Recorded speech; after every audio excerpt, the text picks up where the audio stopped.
Hello বন্ধুরা, আমরা চলে এসেছি নতুন আরেকটা ভিডিও নিয়ে। আমি সিদ্ধার্থ।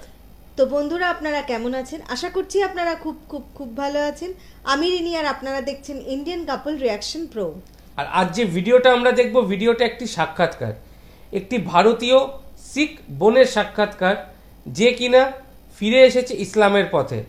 তো এরকম কিছু ভিডিও আমরা নিয়ে এসেছি এর আগেও টুয়ার্ডস ইটার্নিটি চ্যানেল থেকে, এবং ভিডিওগুলো খুবই মর্মস্পর্শী, খুবই যেটা মনে ছোঁয় এরকম সুন্দর ভিডিওগুলো, এবং তাদের যে জীবনের এক্সপিরিয়েন্স, তাদের যে চেঞ্জটা তারা যেভাবে একসেপ্ট করেছে বা চেঞ্জটা কিভাবে হয়েছে, এগুলো জানতে আমাদের প্রচণ্ড ভালো লাগে। তো আশা করছি আজকের ভিডিওটা প্রচণ্ড ইন্টারেস্টিং হবে, তাই একদম সময় নষ্ট না করে আমরা সোজা চলে যাব ভিডিওতে।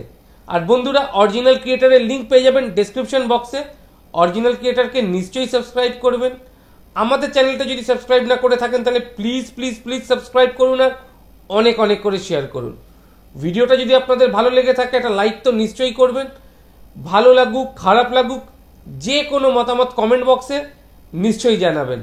আর একদম সময় নষ্ট না করে আমরা সোজা চলে যাব ভিডিওতে। হ্যাঁ, তো শেষ অবধি আপনারা ভিডিওটা দেখবেন। So let's start. Okay. Audio Jungle.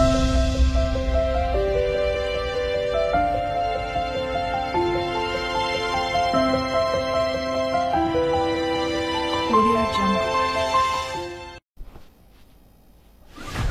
কখনো কখনো আমি ভাবি আমি এখনো কেন মুসলিম হয়ে আছি, কারণ যদি আপনাকে এত পরীক্ষার মধ্যে দিয়ে যেতে হয়।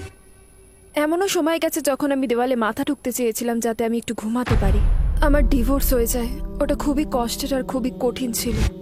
আর সত্যি বলছি, ক্যামেরার সামনে একদম এমনও সময় গেছে যখন আমি নিজের ক্ষতি চেয়েছিলাম। মনে আছে আমি তখন বাথরুমে ছিলাম, যখন আমি নিজের চেহারাটা দেখছিলাম, ঘৃণা করছিলাম আর নিজের ক্ষতি করতে চাইছিলাম শুধু। আমার পরিবার ছাড়া আমার জীবনের প্রত্যেকটা ক্ষেত্রই কঠিন ছিল, কারণ তারা আমার খুব কাছের ছিল আর আমি তাদের ভীষণ ভালোবাসতাম। এটা সব সময় হয়। আমি কতদিন এটা করব? আমি কতদিন আরেকজনের আশায় বসে থাকবো যে তারা এসে আমাকে বাঁচাবে, যখন আল্লাহ নিজে বলেছেন আমার কাছে এসো, আমার কাছে এসো, আমাকে স্মরণ করো, আমিও তোমাদের স্মরণ করব।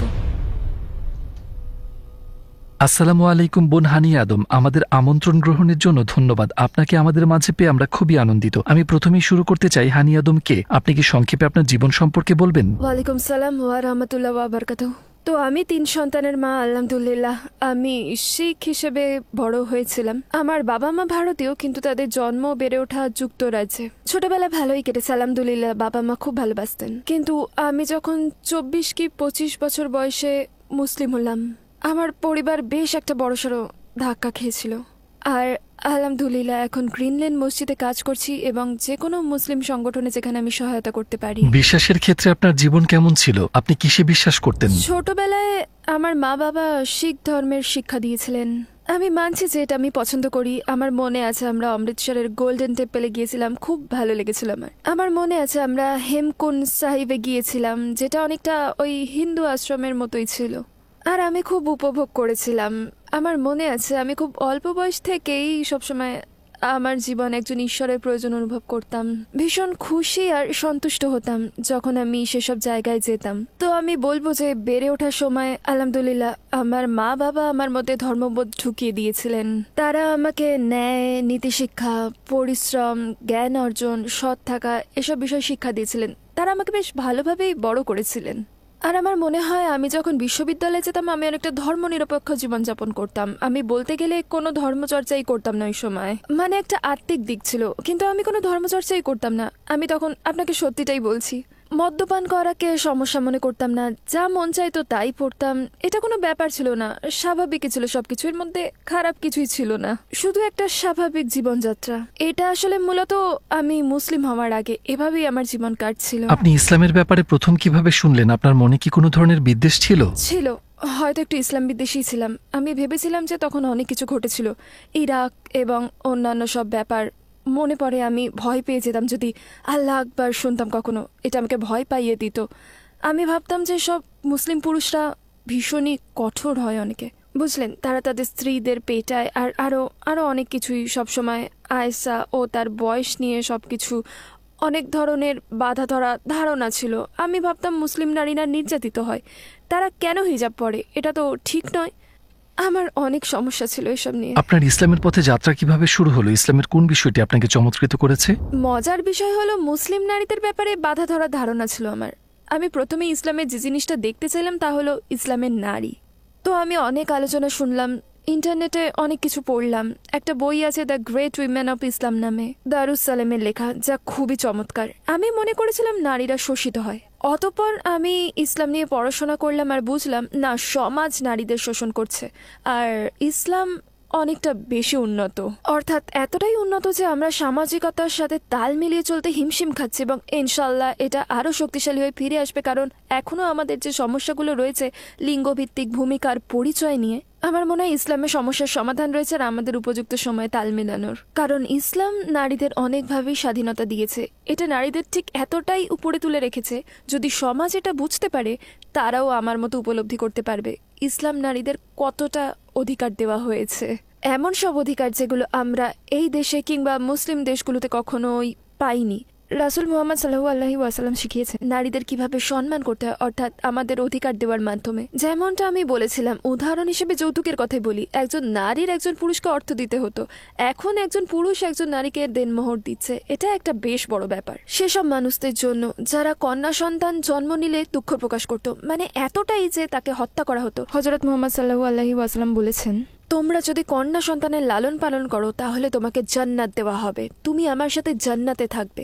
আর তারপর ছোট ছোট জিনিসের মধ্যে স্বভাব রয়েছে। একজন নারী যদি আপনার সাথে ঝগড়া করে, তর্ক করে, আপনার সাথে চেঁচামেচি করে, তিনি এটাই করেছিলেন, চুপ করে থেকেছেন। ওমর বিন খাত্তাব শিখেছেন, উনি অনেক সময় তার স্ত্রীর সাথে ঝগড়া করতেন, কিন্তু তারপরে তিনি চুপ করে থাকতে শিখেছেন। এটা ঠিক আছে, তাদের আবেগই হতে দিন, নারীদের আবেগ দেখাতে দিন, বুঝতে পেরেছেন? সুবহানাল্লাহ, কোন দিন আপনাকে এটা শেখাচ্ছে?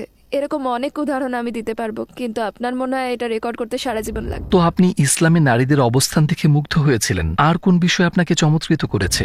যখন আমি বিশ্ববিদ্যালয়ে ছিলাম, সত্যি বলতে এমন একটা জীবন কাটাচ্ছিলাম যেখানে আমার অনেক স্বাধীনতা ছিল। বুঝলেন, আমি বলতে চাচ্ছি, যখন আপনার এত স্বাধীনতা রয়েছে আর আপনি বাইরে যাচ্ছেন, ক্লাবে যাচ্ছেন, নাচছেন, মদ্যপান করছেন, এই সব কিছু করছেন, আর এটা অনেকটা এমন যে এসব করে আপনি পরের মুহূর্তে সুখ খোঁজার চেষ্টা করছেন, বা আপনি আরেকজনের কাছে স্বীকৃতি খুঁজছেন যে তারা বলবে, ও তোমাকে সুন্দর লাগছে, বা তোমাকে আমি ভালোবাসি, বা যেখানে আপনি সবসময় অন্যদের খুঁজছেন একজন নারী হিসেবে যে তারা আপনাকে অনেক বেশি মূল্য দেবে। আর আমি ইসলামে যেমনটা পেলাম, আপনাকে এসব করতে হবে না, এগুলো অন্য মানুষের কাছ থেকে আসে না কখনোই, বরং হযরত মুহাম্মদ সাল্লাল্লাহু আলাইহি ওয়াসাল্লাম শিখিয়েছেন যে আমাদের এই স্বীকৃতি আল্লাহ তাআলা থেকেই আসবে। যখন আল্লাহকে ভালোবাসতে শিখবেন, হযরত মুহাম্মদ সাল্লাল্লাহু আলাইহি ওয়াসাল্লামকে ভালোবাসতে শিখবেন, আপনি অভাবনীয় সন্তুষ্টি পাবেন। আপনার বলতে গেলে অন্য পুরুষের উপর নির্ভর করতেই হবে না সেটা পাওয়ার জন্য। যদি সেটা থাকে, সেটা হবে আল্লাহর পক্ষ থেকে একটা রহমত। আর আপনারা একসাথে পাশাপাশি আছেন, উপরে নিচে নয়, এভাবে পাশাপাশি আছেন একসাথে। আল্লাহ সুবহানাহু ওয়া তাআলা কুরআনে বলেন তিনি নারী ও পুরুষকে সমান কিন্তু আলাদাভাবে সৃষ্টি করেছেন, আর এটা বিস্ময়কর। আর আমার ক্ষেত্রে এটা শিখিয়েছে যে যখন আল্লাহ সুবহানাহু ওয়া তাআলা আপনাকে বলছেন নারী হিসেবে পর্দা করো, হিজাব পরো, এর কারণ আমাদেরকে আলাদাভাবে সৃষ্টি করা হয়েছে। আমার নিজেকে সুন্দর চমৎকার দেখাতে মন চাইতে পারে, কিন্তু আল্লাহ পুরুষকে আলাদাভাবে সৃষ্টি করেছে, যেখানে সে আপনাকে দেখবে আর ভাববে, ও আমি তার কাছে যেতে পারি, আমি এটা করতে পারি বা এটা বলতে পারি। তো আল্লাহ তখন বলেছেন তোমার কি করা উচিত জানো? নিজেকে রক্ষা করো, পর্দা করো। কিন্তু সেই কামনা পুরুষের মধ্যে আছে, কারণ এটা যখন হালাল হয়ে যাবে তখন আপনি উপভোগ করবেন, কারণ এটা যদি আপনার না থাকতো আপনি অভিযোগ। প্রধানত কোন জিনিসটা আপনাকে উপলব্ধি করিয়েছিল যে ইসলাম শতভাগ সত্য? আসসালামু আলাইকুম প্রিয় ভাই ও বোনেরা, আমরা দেখেছি যে আমাদের দর্শকদের ৮০% মানুষজন আমাদের চ্যানেলে সাবস্ক্রাইব করেননি। আপনারা যেমনটি জানেন, আমরা একটি অলাভজনক প্রতিষ্ঠান, আর আমরা আমাদের কোনো ভিডিওতে বিজ্ঞাপন চালাই না। টুয়ার্ডস ইটার্নিটি শুধু একটি ইউটিউব চ্যানেলই না, এটি একটি মাদ্রাসাও। এখানে আমরা চেষ্টা করি নিজেদের এবং যুব সমাজকে ইসলামী শিক্ষা দেওয়ার। আমাদের লক্ষ্যই হলো শুধু সত্যকে প্রচার করা। কাজটা ছোট হতে পারে, কিন্তু ইনশাআল্লাহ অনেকের জন্য এটি পথ চলার সহায়ক হবে। এখন সাবস্ক্রাইব বাটনে ক্লিক করুন এবং একসাথে পথ চলি অনন্তকালের দিকে। প্রধানত কোন জিনিসটা আপনাকে উপলব্ধি করিয়েছিল যে ইসলাম শতভাগ সত্য? গ্রিন লেন মসজিদে যাওয়া।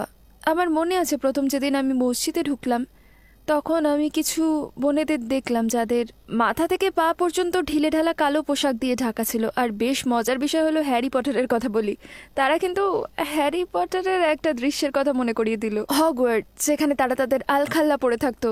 আর এটাই প্রথমে আমার মাথায় আসলো। আর তারপর আমি ভাবলাম, ওয়াও, তাদেরকে এটার জন্যই বেছে নেওয়া হয়েছে। আমিও এরকমই আত্মবিশ্বাসী হতে চাই, কারণ আমি মিনিস্কার্ট পরে ঘুরে বেড়াচ্ছি। আমি জানতে চাইলাম যে এইভাবে চলাফেরা করতে কেমন লাগে। শুধু এটাই না, ওনারা খুবই সৌহার্দ্যপূর্ণ, মমতাময়ী, দয়ালু, খুবই সহায়ক ছিলেন।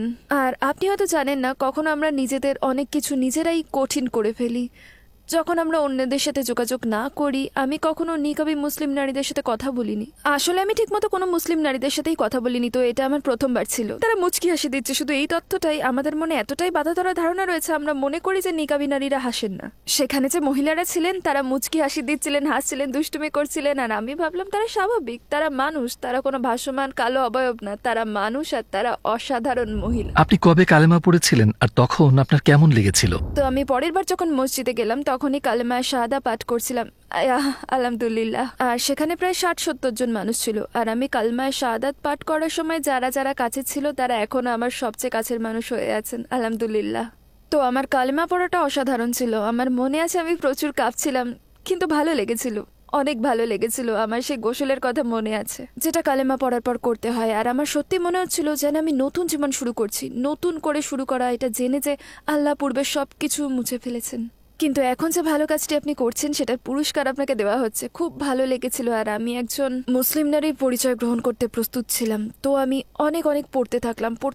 আর আপনার পরিবার ও আশপাশের মানুষের প্রতিক্রিয়া কেমন ছিল যখন তারা মুসলিম হওয়ার কথা জানতে পারলেন? সেটা খুব খুব কঠিন ছিল, কিন্তু সেই কষ্টতে একই সময় স্বস্তিও ছিল। আমি তখন বুঝিনি, কারণ তারা পুরোপুরিভাবে আমাকে ত্যাগ করেছিল। আমার আল্লাহর উপর নির্ভর করা ছাড়া আর কোনো উপায় ছিল না, কারণ তার ফলশ্রুতিতে আমার বেশ কঠিন হয়ে পড়ল সবকিছু। একা একা সন্তানদের লালন পালন করা কাজটা এমনিতেই কঠিন ছিল। আমার জীবনের প্রত্যেকটা অংশ কঠিন হয়ে গেল, আমার পরিবার ছাড়া, কারণ তারা আমার খুব কাছের ছিল আর আমি তাদেরকে খুব ভালোবাসি। এখনো এমন সময় গিয়েছে যখন আমি দেওয়ালে মাথা ঠুকতে চেয়েছিলাম যাতে আমি ঘুমাতে পারি, কারণ আপনি যখন এরকম কষ্ট পান, আপনি থেমে যেতে পারেন না, আর আপনি সেই জিনিসগুলো বারবার আনতে থাকেন মাথায়। আমি যেদিকেই তাকাই, সেখানেই আমার বাবা মা, পরিবার, এসব দেখতে পেতাম। আমি যদি সুপার মার্কেটেও যেতাম, আমার মনে পড়তো যে উইকেন্ডে বাবার সাথে সুপার মার্কেটে যেতাম আর বাজার সদাই করতাম। যদি আমি এসরাতে গান শুনতাম, আমার মনে পড়ে যেত যে আমি আমার বোনের সাথে সেই গানে নাচতাম, বুঝলেন? আমি যদি টিভিতে একটা অনুষ্ঠান দেখতাম, তখন মনে পড়তো যে আমি আমার ভাইয়ের সাথে এটা দেখতাম। সবকিছুতেই আমার বিবাহিত জীবনে কিছু সমস্যা হলে আমি ছুটে আমার পরিবারের কাছে যেতে চাইতাম, কিন্তু পারতাম না। বলতে গেলে যেতাম, কিন্তু গিয়ে একটা গাড়িতে বাইরে বসে থাকতাম। পরিবার ছেড়ে বেঁচে থাকাটা খুবই কষ্টকর, খুব কঠিন। এটা খুব কঠিন, আজ অবধি কঠিন। মুসলিম হিসেবে আমরা বুঝি এবং সেই সাহাবীদের গল্পগুলো বুঝতে পারি, যাদের পরিবারের সাথেও একই ঘটনা ঘটেছিল এবং তাদের পরিবারকে ত্যাগ করতে হয়েছিল। হযরত মুহাম্মদ সাল্লাল্লাহু আলাইহি ওয়াসাল্লামকে তার চাচাদের বলতে হয়েছিল, দেখুন, আমি এখন থেকে আলাদাভাবে জীবনযাপন করব। আমরা যেটা শিখি তা হলো তারা সবাই মানুষ আর তাদের অনুভূতি থাকার অধিকার আছে। আর এখন আমার তাদের প্রতি কোনো ক্ষোভ নেই। আচ্ছা, যাই হোক, আমি আপনাকে বলবো, এখন আমার মা এখনো আমার রোল মডেল। আমি ওনাকে এখনো পৃথিবীর সবার চাইতে বেশি ভালোবাসি, ঠিক যেভাবে হযরত মুহাম্মদ সাল্লাল্লাহু আলাইহি ওয়াসাল্লাম তার অমুসলিম চাচাকে ভালোবাসতেন আর তার চাচার জন্য কাঁদতেন আর তার সাধ্য মতো সব কিছু করতেন। আমি আমার মায়ের প্রতিও এমনই অনুভব করি। উনি একজন দারুণ মহিলা, ওনার এরম অনুভব করার সম্পূর্ণ অধিকার আছে। আমি ওনাকে কষ্ট দিয়েছি আর আমি মারা যাবার আগে পর্যন্ত ওনাকে কষ্ট দেবার জন্য ক্ষমা চেয়ে যাব। তো আমি তাদের জন্য দোয়া করি, আমি তাদের খুব ভালোবাসি। আমি আপনাকে বলতে পারবো যে তারা খুব ভালো মানুষ। আমার আফসোস থাকবে যে আমি তাদের কাঁদিয়েছি, আমার বাবা মাকে কাঁদিয়েছি। আমার চিন্তায় এমন মুহূর্ত ছিল যখন আমি হয়তো ইসলাম ও আমার সিদ্ধান্তকে প্রতিহত করেছি, আর হয়তো আমার মায়ের মুখের উপর কথাও বলেছি, আর হয়তো এক পর্যায়ে চিৎকারও করেছি খুব জোরে। আর সেটা নিয়ে আমার আফসোস হয়, কারণ আল্লাহ তাআলা কুরআনে বলেছেন, তোমার পিতামাতাকে সর্বোচ্চ পর্যায়ে সম্মান দাও, তারা মুসলিম হোক বা না হোক। মাঝে মাঝে আমি ভাবি, আমি এখনো মুসলিম রয়েছি কেন? কারণ কখনো কখনো আপনাকে এমন অনেক পরীক্ষার মধ্যে দিয়ে যেতে হয়, যেমনটা আমি বলেছিলাম, একটা খেয়াল মাথায় আসতো যে আমার পরিবার এখানেই আছে, হয়তো আমার থেকে তাদের দূরত্ব 1 ঘন্টার। আমি এভাবে কেন বেঁচে আছি যখন আমি একা একা হিমশিম খেতে থাকি? যখন ধরুন আমার বাচ্চাদের ম্যানেজ করা বা আর্থিকভাবে বা যে কোনোভাবেই, আমি কেন এখানে আছি? আর এই চিন্তাটাই আমাকে তাড়া করে বেড়ায়। কারণ উদাহরণ হিসেবে বলি, আমার ডিভোর্স হয়ে গেছিল তখন, আর ওটা খুব কষ্টদায়ক, খুব কঠিন ছিল। আর ওই সময়টাতে আমি একা ছিলাম আর আমি খুব আমি সত্যিটাই বলবো, আমার বেঁচে থাকাটাও কষ্টকর মনে হচ্ছিল। আমি জানতাম না যে আমি বাঁচতে চাই কিনা। অনেক সমস্যার সাথে তখন আমি লড়াই করে যাচ্ছিলাম। আর ওই সময় আমি আমার খালাকে দেখতে গেলাম একদম অতর্কিতভাবে, একেবারে হঠাৎ করেই আমি শুধু তার দরজায় এসে দাঁড়ালাম। আর 10 বছরে প্রথমবার আমার পরিবারের কেউ আমাকে ভালোবাসা দিয়েছিল। উনি খুবই ভালো, আমাকে চা বানিয়ে দিলেন, আমার সাথে বসলেন আর জিজ্ঞাসা করলেন তুমি ভালো আছো, জাস্ট এটাই, তুমি ভালো আছো।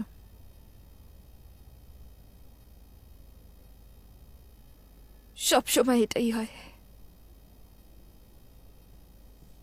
আমার খালা সেই যে প্রথমবার আমার পরিবারের কেউ আমাকে জিজ্ঞেস করলো তুমি ঠিক আছো। এরপর জিজ্ঞেস করলো তুমি কি করবে, তোমার কি কোনো প্ল্যান আছে। কারণ আমার কিছুই ছিল না, শুধু আমার 3 সন্তান ছিল। আর আল্লাহ কসম আমি তার বাড়ি ছেড়ে যেতে চাইছিলাম না। আর আমি সেখানে বসে ভাবছিলাম খোদা, আমি যদি আমার ইসলাম লুকিয়ে রাখি, ইসলাম কি শুধু আমার অন্তরেই আছে, কিন্তু যদি আমাকে বাসায় ফিরে আসতে হয়, কারণ তারা আমাকে ভালোবাসে আর আমিও থাকতে চাচ্ছিলাম। আমি তার বাসা ছেড়ে যেতে চাচ্ছিলাম না, আমি তার বাসায় থাকতে চাচ্ছিলাম। আমি সব কিছু ছেড়ে দিতে চাইছিলাম। আমার দিনকে না, আমি ভেবেছিলাম আমি সেটা লুকিয়ে রাখতে পারবো। আমি উপরতলায় গিয়ে নামাজ পড়ে নেবো যখন কেউ দেখবে না। আর আমি বাসায় ফিরে যেতে চেয়েছিলাম। কাদের আল্লাহ, আমার নানি যিনি আমাকে 10 বছর ধরে দেখেননি, উনি অনেক বয়স্ক। উনি ঘর থেকে বেরিয়ে আসেন আর আমাকে দেখে ফেললেন। আর আমার খালা আমাকে বললেন জলদি চলে যাও, দৌড়ে পালাও, না হলে উনি যদি দেখে ফেলে, উনি অনেক বয়স্ক, আমি জানি না কি হতে পারে। উনি আমাকে বেরিয়ে যেতে বাধ্য করলেন, বললেন পেছনের দরজা, পিছনের গেটে যাও। আর আমাকে বেরিয়ে যেতে হলো। কোনো গুড বাই বা কিছুই বলা হলো না। আমি বাসা থেকে বেরোলাম, গাড়িতে উঠলাম। আর সবার আগে আমার প্রতিক্রিয়া হলো আমাকে ফোন করতে হবে, কারণ এখন আমি বাসায় থাকতে চাই। আমি পরিবারের কাছে যেতে চাই। আমার কিছুই নেই, আমার কেউ নেই। প্রথমেই আমি আমার সবচেয়ে ধার্মিক বান্ধবীকে ফোন করলাম, আর সেই মুহূর্তেও ফোনটা ধরলো না, কারণ আমি চেয়েছিলাম সে আমাকে বলুক no honey it's okay it's okay. তারপর আমি আরেক বান্ধবীকে ফোন করলাম, কারণ তার কুরআন রিসাইটেশন খুব সুন্দর আর আমার মনে হচ্ছিল আমার কুরআন শোনা দরকার।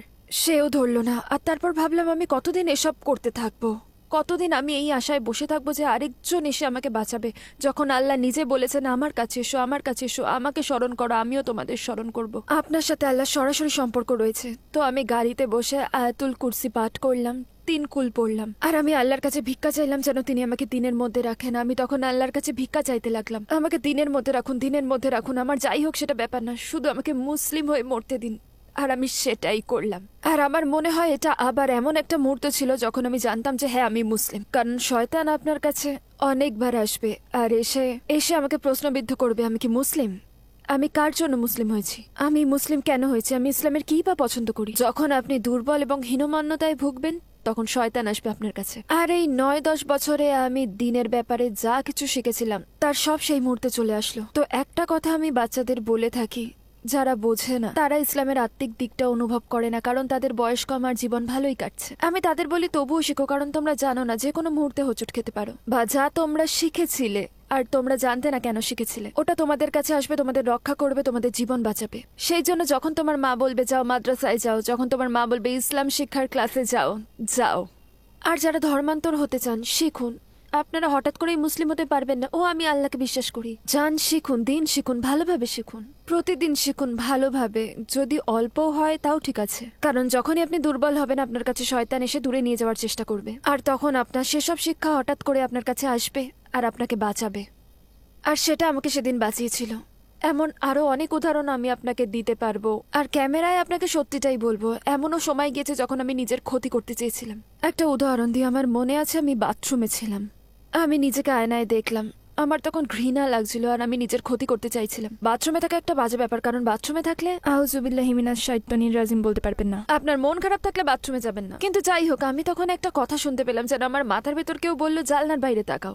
আর আমি জানলা দিয়ে আকাশটা দেখলাম আর দৌড়ে নিচে গেলাম, দরজা খুললাম আর বাগানে গেলাম। তারপর আকাশের দিকে তাকালাম, উপরে আকাশের দিকে তাকালাম, কারণ আমার কুরআনের একটা আয়াত মনে পড়েছিল। আমার মনে হয় ওটা কুরআন হাদিসও হতে পারে। আল্লাহ সুবহানাহুল্লাহ বলেছেন যারা বিশ্বাস করে তারা যেন আকাশের দিকে তাকায়, আর এটা তাদের জন্য একটা নিদর্শন। আর আমি হাঁটু গেড়ে বসে পড়লাম আর প্রার্থনা করলাম আল্লাহর কাছে, ইয়া আল্লাহ আমাকে দিনের মধ্যে রাখুন, এটাই স্বাধীনতা, এটাই সন্তুষ্টি, যেখানে আপনার কারো উপর নির্ভর করতে হবে না, আপনার কাউকেই দরকার হবে না, আপনার জীবনে প্রয়োজন রয়েছে শুধু আল্লাহ তাআলার। আর আমি ওটাই করেছিলাম, আমি নিজের ক্ষতি করিনি, কারণ আমার আল্লাহ আছে। তো আপনার 14 বছরের মুসলিম জীবনের মুহূর্তগুলোর মধ্যে কোন মুহূর্তে আপনার মনে হয়েছে যে আপনার পরিবারকে আপনার খুব প্রয়োজন, কিন্তু তাদের কাউকেই কাছে পাননি? আমার বিবাহিত জীবনের ঝামেলার সময় আমি আমার বাবাকে চেয়েছিলাম, আমি ওনার সুরক্ষা চেয়েছিলাম, ওনার সিকিউরিটি চেয়েছিলাম। একজন নারীর কমপক্ষে একজন ভাইয়ের প্রয়োজন হয়, যেমন আমার সেই সময় আমার ভাইয়ের প্রয়োজন ছিল। আমি এগুলো একসময় অনেক মিস করেছি। জীবনের প্রতিটা ক্ষেত্রেই একজন মহারামের সুরক্ষা, নিরাপত্তার দরকার রয়েছে। দেখুন, জিনিসটা এমন যে আমাদের কোনো পুরুষের প্রয়োজন নেই। হ্যাঁ, আপনি অবশ্যই পারেন। যখন তোমার জীবনের প্রত্যেকটা পুরুষ হারিয়ে যাবে তখন তুমি বুঝবে যে হ্যাঁ, আমার জীবনে একজন পুরুষের প্রয়োজন আছে। মাকে খুব মিস করেছি যখন আমার ছেলে মেয়ে হয়েছিল। আমি আসলে তখন থেকেই তাকে মিস করছি যখন আমি কাজ করতে শুরু করলাম, কারণ আমার মা একজন দক্ষ মহিলা ছিলেন। তার থেকে অনেক কিছু শিখতে চেয়েছিলাম, কিন্তু আলহামদুলিল্লাহ আমার কাছে ভালো স্মৃতিও আছে, আর আমি তার সাথে অনেক সময় কাটিয়েছি। যখন আমার মা অনেক শক্তিমান মহিলা ছিলেন, আলহামদুলিল্লাহ আমি এখনো তার শিক্ষা ধরে রেখেছি। আমি এখনো আমার মা বাবার দেওয়া অনেক শিক্ষা মেনে চলি, কারণ ওগুলো ইসলাম বিরোধী না তো কেন নয়। আমি মনে করি প্রত্যেক ধর্মান্তরদের একটা জিনিস জেনে রাখা উচিত, আপনি আপনার পরিবারকে ভালোবাসতে পারেন। রাসূল মুহাম্মদ সাল্লাল্লাহু আলাইহি ওয়াসাল্লাম তার চাচাকে ভালোবাসতেন। আমার ক্ষেত্রে আমি আমার বাবা মাকে সেটা বলতে চাই, আমি তোমাদের ভালোবাসি, তোমাদের শ্রদ্ধা করি, আমি এখনো তোমাদের একটা অংশ, আমার মধ্যে তোমাদের রক্ত রয়েছে, তোমাদের দেওয়া শিক্ষাগুলো এখনো আমার কাছে আছে, সেগুলো কিছুই আমি ছেড়ে দিইনি। এটা অসম্ভব।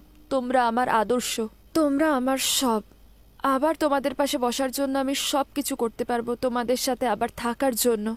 শুধু তোমাদেরকে আমি আল্লাহর আগে রাখতে পারবো না কখনোই। আপনি কি কখনো কোনো আশ্চর্য ঘটনার সম্মুখীন হয়েছেন যখন আপনার মনে হয়েছে যে আপনার আল্লাহর সাথে বিশেষ সম্পর্ক আছে? আমার মনে হয় জীবনের কষ্টের কথাগুলো বেশি বলে ফেলেছি। আমি আপনাকে এখন আল্লাহ তাআলার যেসব রহমত দিয়েছেন সেগুলোর কথা বলবো। আলহামদুলিল্লাহ। এখানে আপনাকে দুটো সময়ের কথা বলবো। আসলে একটা সময় ছিল যখন আমি অনেক কষ্ট করছিলাম। ওকে, আমি জীবনে অনেকবার কষ্ট করেছি। সুবহানাল্লাহ। একজন আমাকে বলেছিল, দেখো যখন তুমি অনেক কষ্টের মধ্যে দিয়ে যাও তখন তুমি তোমার ঘুমন্ত বাচ্চাদের কাছে গিয়ে তাদের দেখবে। আর আমি সেটা করলাম। তো আবার একটা সময় ছিল যখন আমি জীবনের আশা ছেড়ে দেওয়ার জন্য রেডি হয়ে গিয়েছিলাম, তখন আমি নিজেকে ঘৃণা করতাম, শুধু ভাবতাম আমি মানুষের উপর বোঝা হয়ে আছি। যাই হোক, আমি প্রথমে আমার মেয়ের ঘরে গেলাম, তখন তার বয়স ছিল 11, কিন্তু এখনো যখন সে ঘুমায় তাকে দেখতে 5 বছরের ছোট্ট মেয়ের মতো মনে হয়।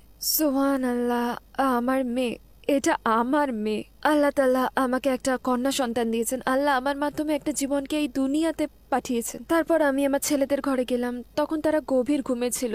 আমার মনে সেই সূরা মুলকের সেই আয়াতটা আসলো। তখন খুব অল্পই তারা শুকরিয়া আদা করে। আমি ভাবলাম আমি কেন অভিযোগ করছি, কেন আমি নিজেকে ঘৃণা করছি, যখন আল্লাহ আমাকে এমন উপহার দিয়েছেন, আমার 3 সন্তান। সেই মুহূর্তে আমি নিজেকে আল্লাহর খুব কাছে অনুভব করতে পারছিলাম, কারণ আমি নিরামত উপলব্ধি করতে পেরেছিলাম, কারণ আমি শুকরিয়া আদা করছিলাম তার খুব কাছে অনুভব করানোর জন্য। আমাদের রাসূলের কোন জিনিসটি আপনাকে মুগ্ধ করেছিল?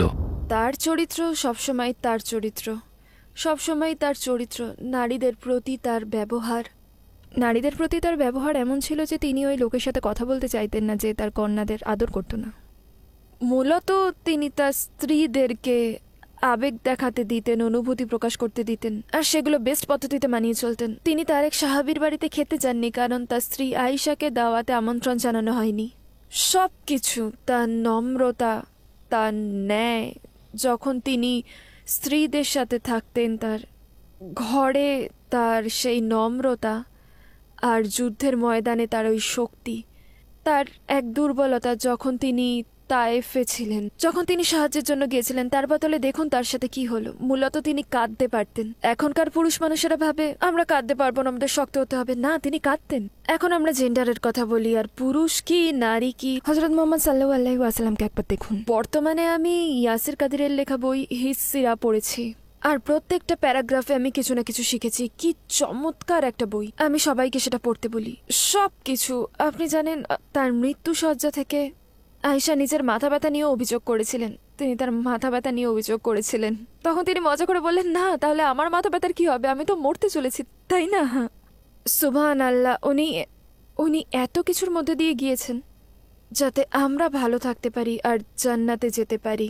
তার ত্যাগ, তার পরিবারের মাধ্যমে, তার সম্পদের মাধ্যমে তিনি যেসব পরীক্ষার মধ্যে দিয়ে গিয়েছেন, কিসের জন্য? আমাদের জন্য। ইসলাম গ্রহণের আগে আপনার জীবনের লক্ষ্য কি ছিল, আর ইসলামের পর তা কি হয়েছে? আমার উদ্দেশ্য হলো বাড়ি যাওয়া। আমি বাড়ি যেতে চাই আল্লাহর কাছে। বাড়ি যেতে চাই, আমি শুধু বাড়ি যেতে চাই। আর আমি চাই আল্লাহ যেন আমাকে আমার পরিবার দিয়ে দেয় যখন সেখানে আমি যাব। আর এটাই আমার উদ্দেশ্য। এই আল্লাহ আমাকে আমার পরিবার দিয়ে দিন।